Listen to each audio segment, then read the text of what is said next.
부산의 수돗물에서 최근에도 미량 유해물질인 과불화화 합물이 검출됐었죠. 식수 불안에 시달리는 부산시로선 새로운 상수원 확보가 늘 과제였습니다.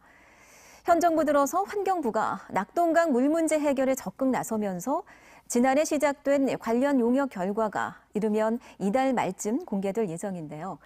이 용역 안에 부산의 새로운 상수원 확보 결과가 담긴 것으로 알려졌습니다. 조재형 기자입니다.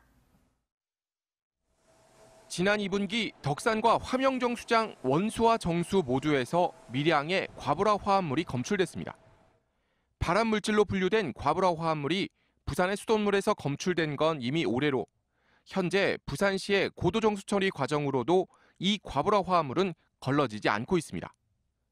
부산시는 검출된 양이 기준치 이하여서 큰 문제가 없다고 하지만 이 수치가 건강한 성인을 기준으로 한 것이어서 어린이, 노약자에게도 문제가 없는지는 장담할 수 없습니다. 부산시는 이런 미량 유해 물질을 걸러내기 위해 1,460여억 원을 들여 화명정수장에 초고도 정수처리 시설을 도입하겠다는 계획이지만 사실 이 시설도 미량 유해 물질을 완전히 제거하긴 불가능한 상황입니다. 결국은 이 낙동강물을 묻는 데에서는 해결이 저희들은 불가능하다고. 공장건물 없앨 수는 없지 않습니까? 하수처리장 없앨 수도 없고. 그럼 결국 대안은 대체 상수원하고.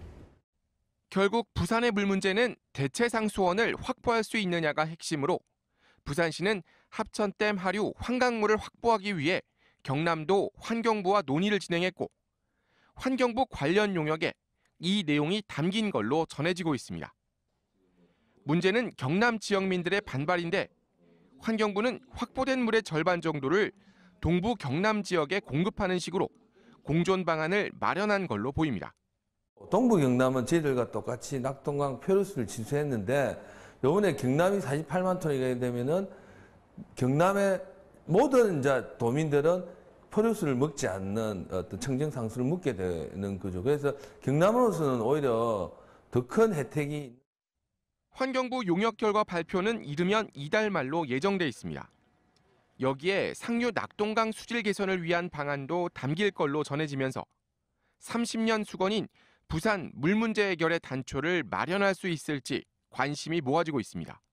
MBC 뉴스 조지영입니다.